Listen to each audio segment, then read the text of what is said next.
So, welcome all. My name's Lorraine Copes, and I'm back again for another Thursday night takeaway, which is a fortnightly interview series where I speak to some of the brilliant founders that we know that are within our network to hear their journey into hospitality and a bit more about who they are.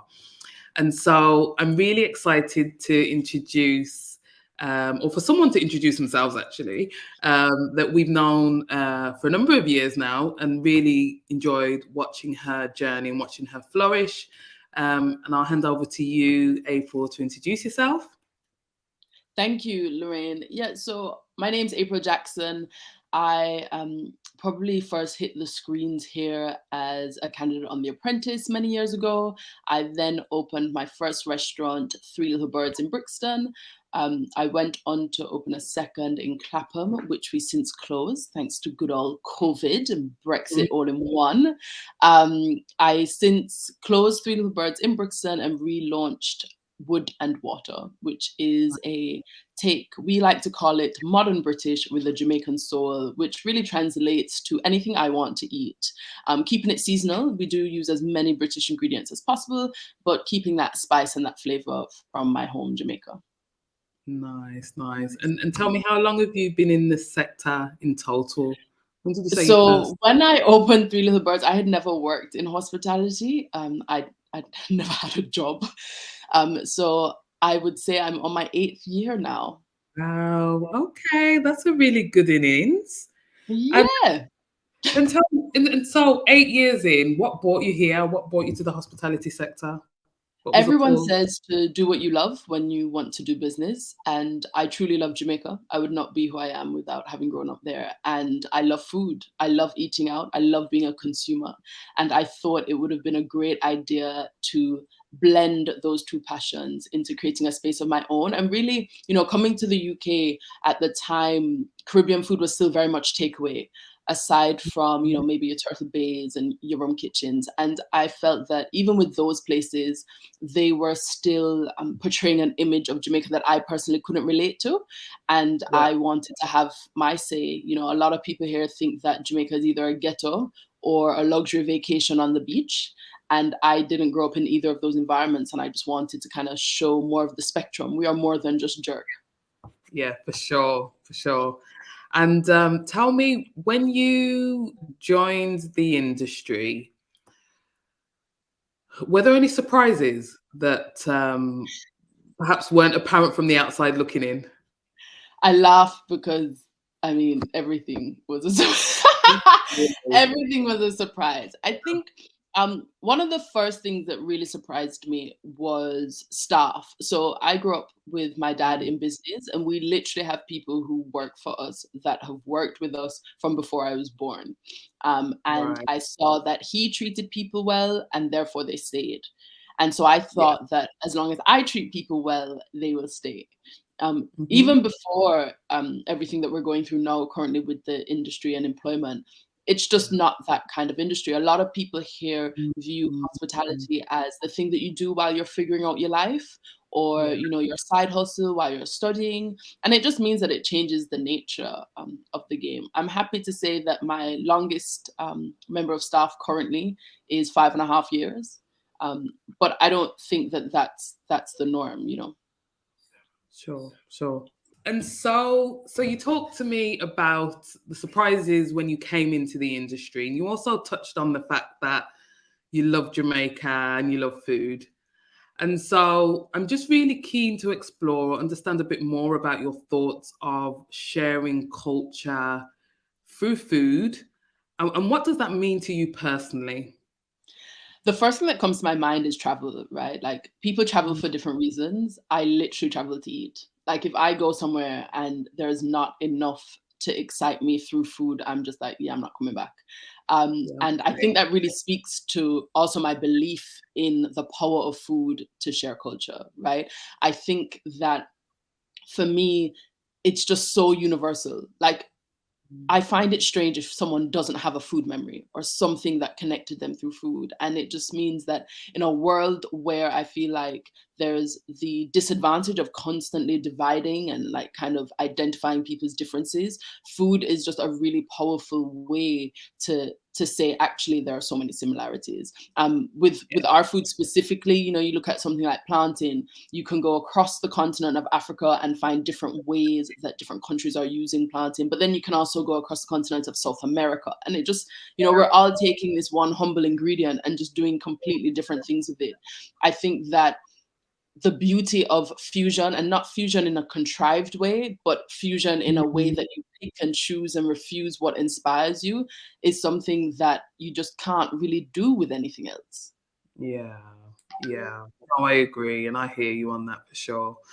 Um, and so, if you were to really summarize your journey to date with one word, what would you describe it as? If you could do it with one word, if Tumultuous. that, pardon?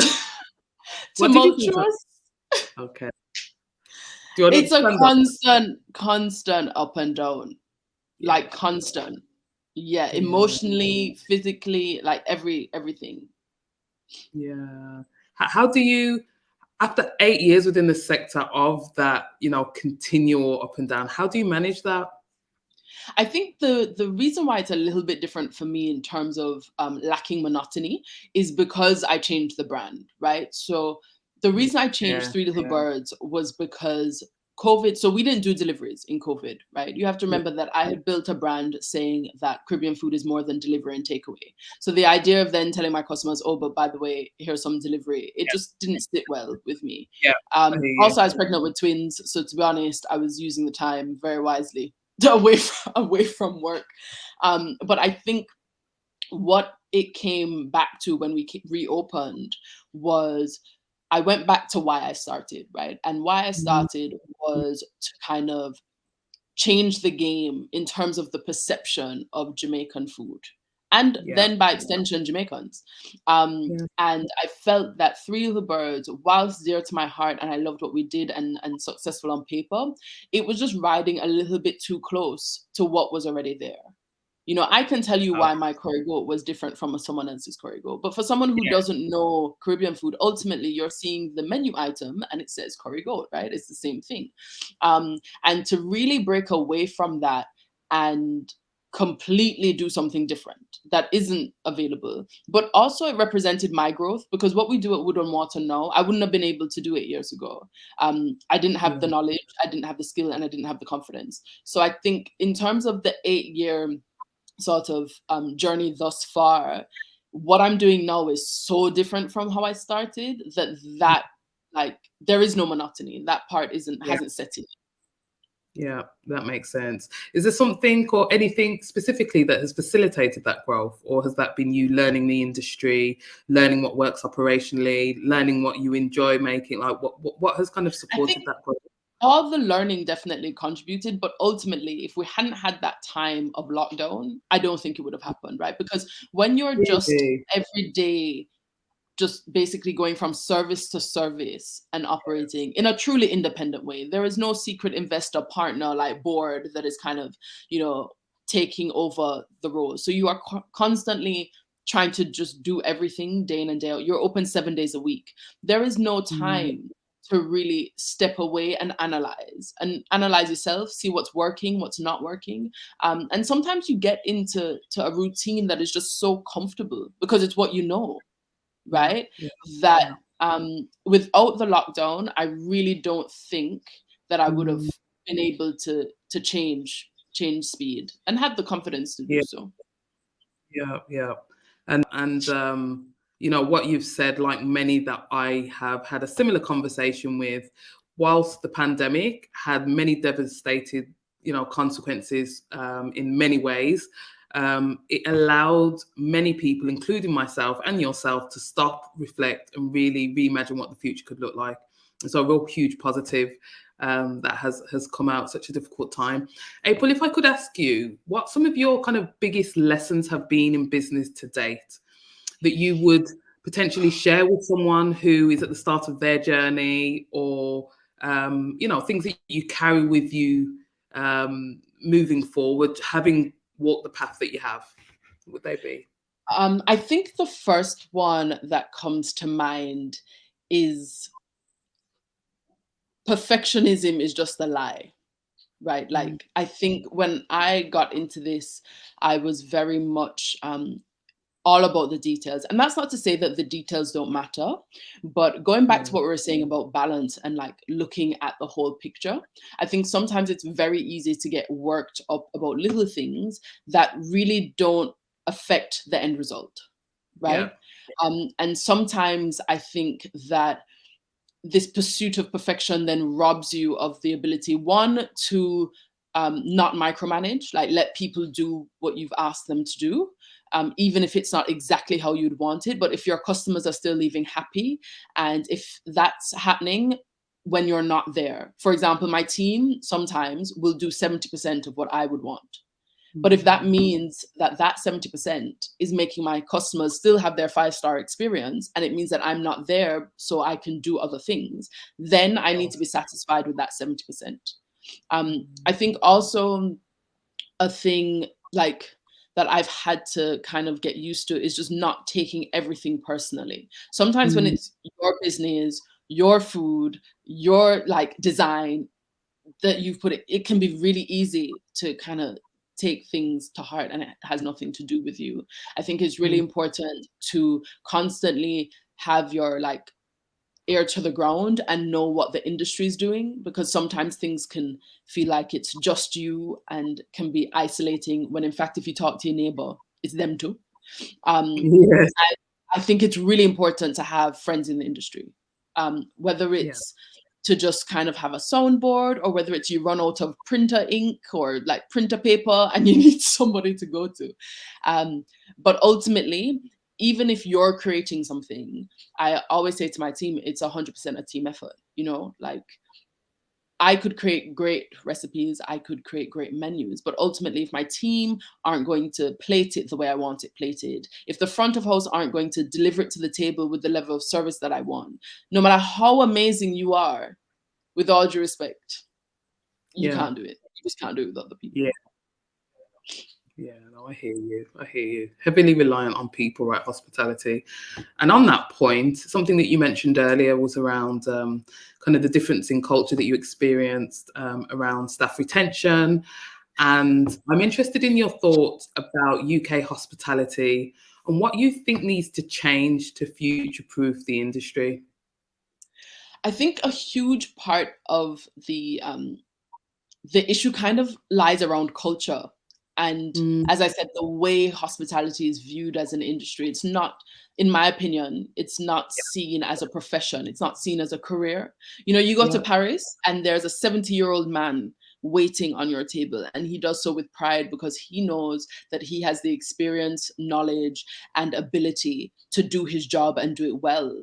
Whereas yeah, here, you wouldn't have that. And the thing is that that culture not only affects your staff, but it also affects the customer.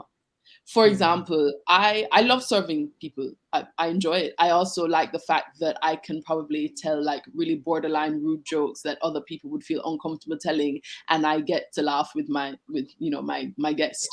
But I've had numerous occasions where mm, people have said to me, you know, how long have you worked here? I'm like, oh, I've worked here a really long time, years.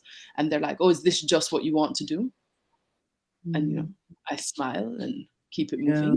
But the yeah, idea that being a mm, waiter, a bartender, a chef, whatever it is in hospitality, is just beneath most people, has to change in order for the industry to kind of grow and also get the best of the best. And I think yeah, you know again, going back to being isolated from people, whilst I appreciate that we're using devices more and in a way we're moving like more away from each other than closer, I think that there's a beauty in hospitality to provide an escape for people. And I don't think that that can be replaced by technology. I've yeah, had many people, for example, come to me and offer apps that get people to pay, without needing someone, or get them to order without needing someone. And maybe I'm old fashioned, but I think a huge part of what we do is the service that we provide. And if you digitize all of that, you might as well go to any kind of chain down the road. And that's not why I'm in this industry. I'm in this industry for that people to people contact. Yeah, nice. Do you think there's a, I guess what I'm interested in knowing is, do you think that there's a gap that the sector itself can close in that education? Is it to the sector to do the education, or does that responsibility lie elsewhere? I'm not sure how you change culture Mm, like that. mm, Like, I'm not, mhm. because it's such a broad scale. I'm not sure like what the solution is. I do think, Yeah, in like modern day living, everyone values money. That seems to be like the main thing. So people will like be like, oh, I really loved working with you, but at the end of the day, this big brand corporation is offering X amount of money, and I'll be honest, I can't afford to pay you what a lot of people can afford to pay right now. And I refuse to be existing in the red for the sake of keeping people. Like, I don't want that. But I think, again, you can't give these high salary, like, for a viable business, a viable independent business, you can't afford to yeah, compete with other industries yeah. when your rent is through the roof, your rates are through the roof, your electricity, and the list goes on and on and on. We all know what's going on in hospitality right Yeah, now. But this yeah, idea that yeah. because you own a restaurant, you're just like sitting on bank at home, it's clearly not the case.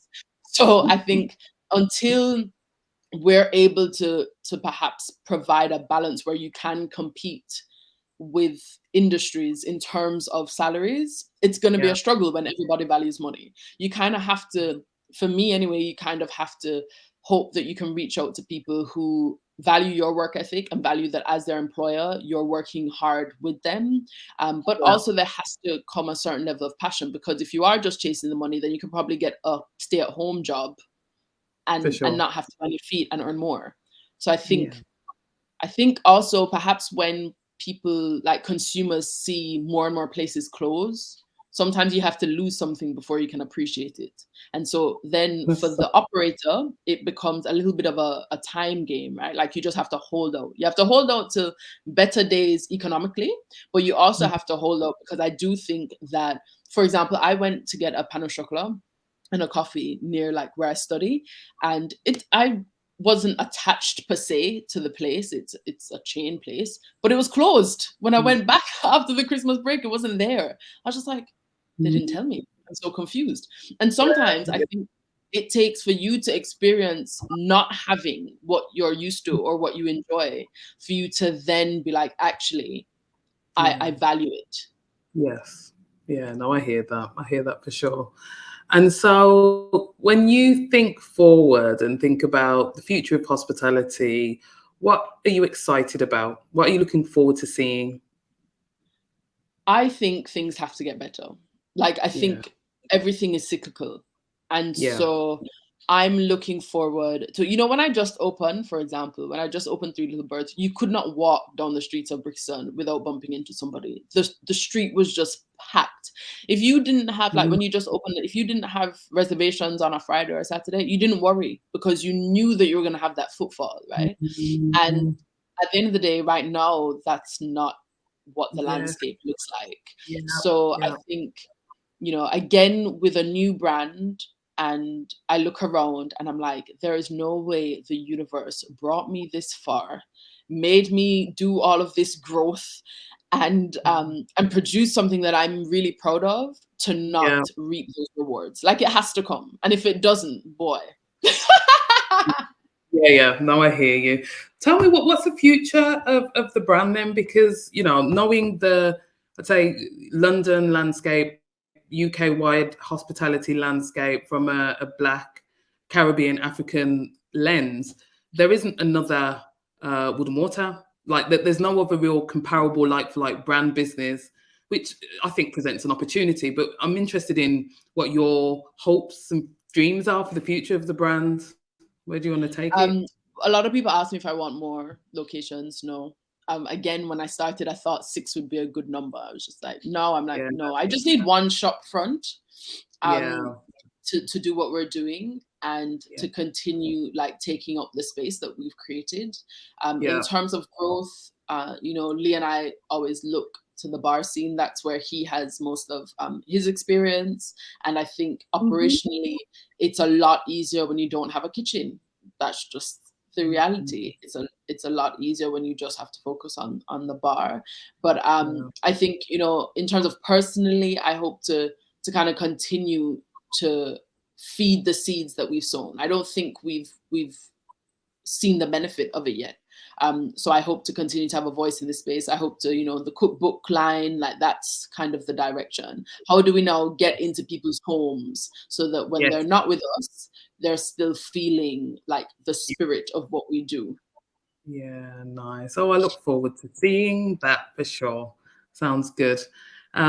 Is there anything else you want to share with those that are watching today about yourself, You've done everything. business? Oh, good.